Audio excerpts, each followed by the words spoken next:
motion. This is not the public Okay. announcement, but I would like to make a motion. Yes. And it goes as follows, and I have written it down. Okay, So good. that Thank there's you. no confusion, and I will only read it. There will be no paraphrasing. Okay, please. that's fine. Okay. So I move that the Union Bay Board write a letter to the CVRD to do a study examining the pros and cons of conversion. It is recognized that the final decision rests with the landowners via a vote by referendum. So that's my motion. There is a note, but it's not part of the motion, but I just want to be clear that this motion is not actually a debate about the pros and cons. Okay. That's not what it is at all. It's just to enable the landowners to get the information from the CVRD so that they can make an informed decision. So it's not a debate about the pros and cons. It's just a motion. So I'll read the motion again. Okay. Yes, please. Okay, I move that the Union Bay Board write a letter to the CVRD to do a study examining the pros and cons of conversion. It is recognized that the final decision rests with the landowners via a vote by referendum. I'll second that motion. Okay, so we have a motion on the floor, seconded by Trustee Elliott. I won't reiterate what was read. Does anyone have a problem understanding the motion? Okay? I'll read it again before we vote. No, well, that's fine. Yeah. No one has a problem understanding the motion, then we'll go to discussion on the motion. Thank We you. already know where you stand. No, I didn't discuss it. But you're making the motion. No, I know, but I get to Yeah. discuss it first. And not normally, no. Yes, I do. Okay, go The ahead. person who makes the motion gets to expand on the motion.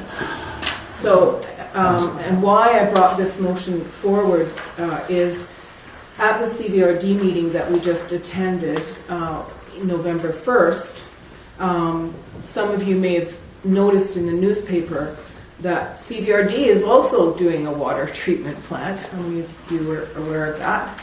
And they talked about that at our November 1st meeting. And of course their plant is costing $110.6 million. So ours is a little different. But what the article in the record on November 6th broke down that cost, and the CVRD is receiving grants of $55.3 million. That's 50% of the total cost. They're also able to get municipal financing at $29 million. That's 26% of the total cost. And the CVRD revenues are $23.8.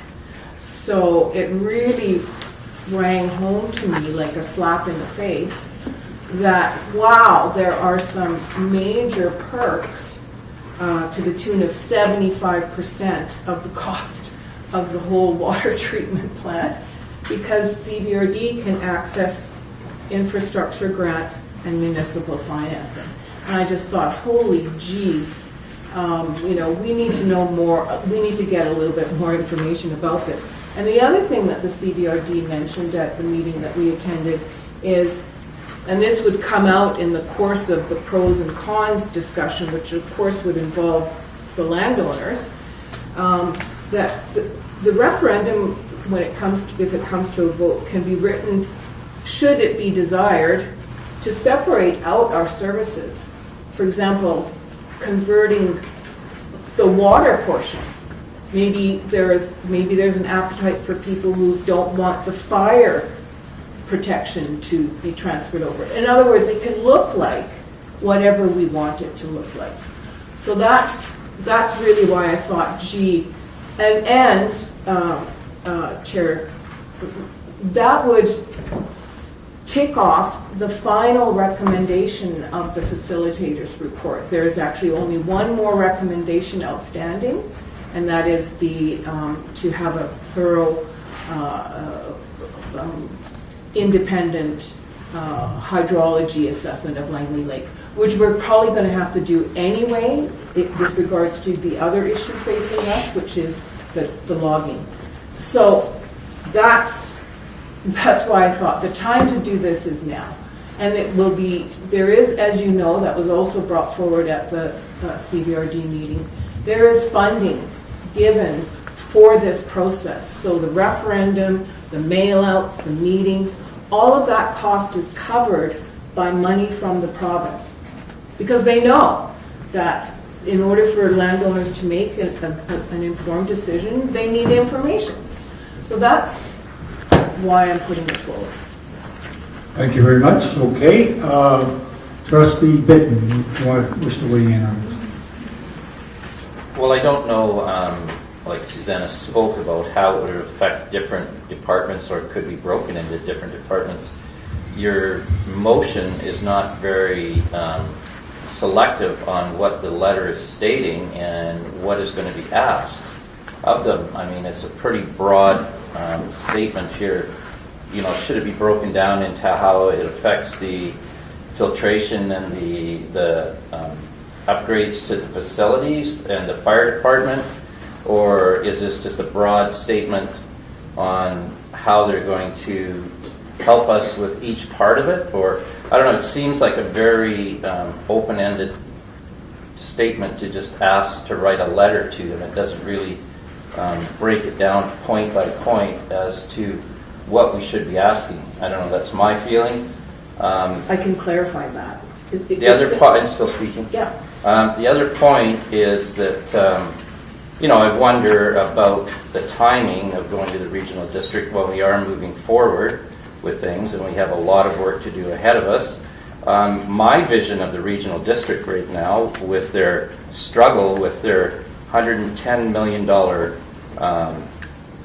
capital expenditure that they have in front of them, I don't know how valuable an asset we would be to them. But that's my opinion. I think the letter needs to be, if we are going to write this letter, there needs to be some kind of discussion on exactly the content, the questions. Just writing a letter, I don't think is really, you know, it's just going to create a whole bunch of questions about back and forth. If we're specific about the content of the letter, the questions, and the information that we want back, then it's going to be far more productive than getting information, asking questions, getting information, just keep going back and forth. So I can clarify that because... Okay, go ahead. Thank you. Briefly, please. Yeah, Trustee Bitton, you were not able to attend the CBRD meetings, and so this is how the CBRD said that in order to get the funds from the province to look into this, that's what they said. All we need is a letter, just as I've written. It's the process that is what generates the information for the landowners. Okay? So is it broken down into the, for our infrastructure upgrades? Is it broken down into the fire department upgrades? How they would treat those separately? How they would treat those together? Well, first, I just think it's a very open-ended thing. Maybe because I wasn't at the meeting, I don't understand what this letter would generate, but just from my experience of asking open-ended questions, it just ends up with an endless amount of back and forth things. I think it would be far more productive to actually have very laid out questions that we want answers to. That's my take on it. Wouldn't typically, when a local government makes a decision like this, wouldn't the trustees have the opportunity to have an in-depth report done ahead of time so that the trustees have the information they need to be able to make an informed decision? And that's the only thing from my perspective that I feel is missing, because I was at that same meeting too, and I understood things a little bit differently. But the majority of it, yes, Susanna, I understand. But I think from a trustee's perspective, they should be able to receive a report or some kind of information that outlines the individual sections of your motion, so they could have the background. That's I mean, what the this was sprung on these guys really like out of the blue. because it wasn't brought onto the agenda ahead of time, so they haven't had a chance to think, and the research hasn't been done on it. So Okay. I'm not saying I'm not. I don't say either way. Let's move on. Let's, Trustee Elliott. Please. Yeah, and I was at that meeting, as you know, as well. I think everyone's reading a lot more into this than is what's being put forward in the motion. What's being put forward in the motion is just like you're talking, Gordon, is to have the analysis done so the trustees can be informed and the ratepayers can be informed. It's not to go ahead, it doesn't mean we're going to go ahead and do this, it's just to get the information. Now, in order for us to get that information at no cost to us, then the CBRD told us at that meeting that if we were to request it of them, they would hire it, and it's an independent third party that does it as well, by the way. It's not the CBRD that does the report. They hire somebody to look at the pros and the cons of converting the service. Yeah. It's not a short process. It's very unlikely it will have any impact whatsoever on where we're going with the water plant, because that's already underway and we've got deadlines in place. It's the same process that was used for Royston, a little bit different process that was used for Sandwich. But the idea is, without knowing the information, to give to the ratepayers the factual information, there's really no way anyone can make an informed decision. Yeah. And don't get me wrong, I'm not a big, believe it or not, I'm not a big, huge fan of the CBRD, although I worked there for many years. But I do think going forward as development happens, there's going to be more and more pressures on the ratepayers for infrastructure, and yes, the developer also pays for the infrastructure. But at least let's have the questions answered. What does it mean for us if we were to become a local service area of the CBRD? And that's what would come out of this. It doesn't mean a local service area, it doesn't mean that all of a sudden all our tax dollars go to the CBRD. They explain that quite well at the meeting. Yeah. Everything stays within the community, and there's even ways the community can have representation by way of what they talked about, a commission as well, that would help to administer what is happening within our area. But really all we're asking is that a study be done, much as we had the same study done when we looked at becoming a municipality. Yes. The province sent somebody in here, Derek Trimmer, I think is his name. I say that, but anyway, to look at what those pros and cons are, and they outlined it very, very thoroughly.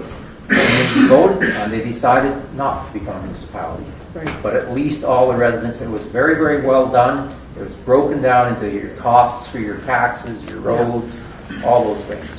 And I think that's all that we're asking, is that process at least be looked at. Yeah. Trustee Watson. Yeah, I guess I agree with you, Jim, about the regional district. I'm not at this point in favor of going there. Information is good. The landowner should know that.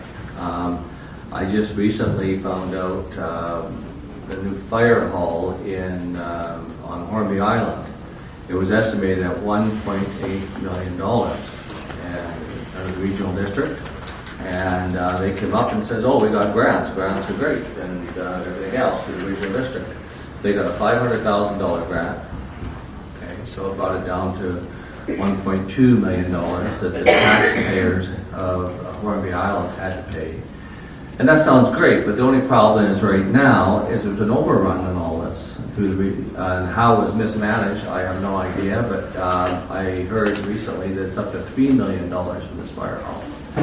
So now the people of Hornby Island are not paying 1.2, and they're paying $2.4 million in their taxes. So that's just one example.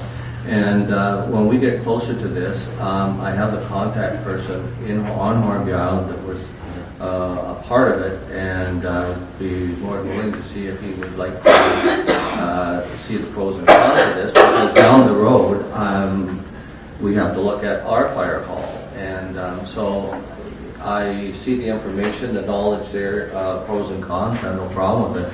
But we really have to think twice if we jump into the regional district, in my opinion. Because I think there's a lot more to it than what's said. So I'll read the motion again. Oh, sorry. Yeah, sure.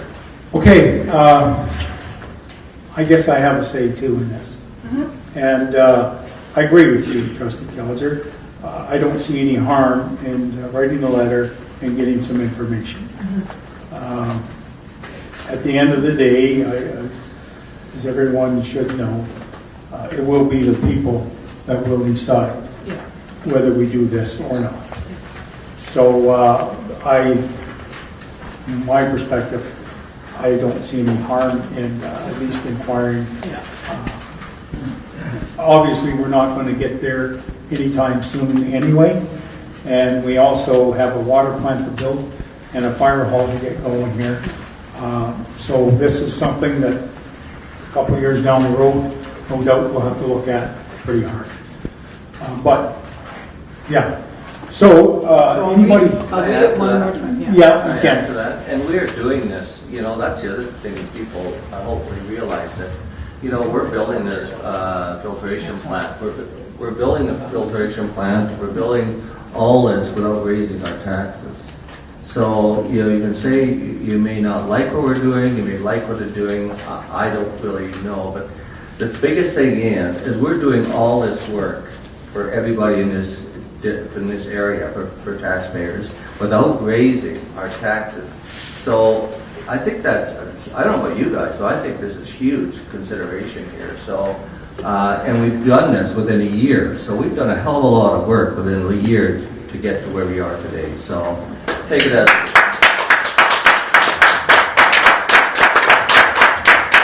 Okay. I'm going to read it one final Yes, go time. ahead. Read it one more time. So the motion is, I move that the Union Bay Board write a letter to the CVRD to do a study examining the pros and cons of conversion.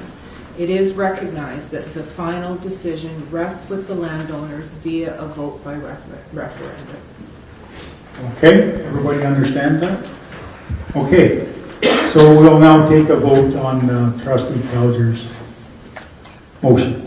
Those in favor of the motion, raise your hand.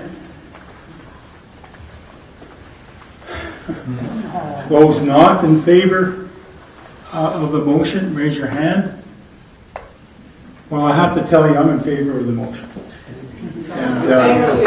I believe it's something that we should look at, and there's no harm in asking for information. Yeah, no harm in Okay. discussion. Thank you.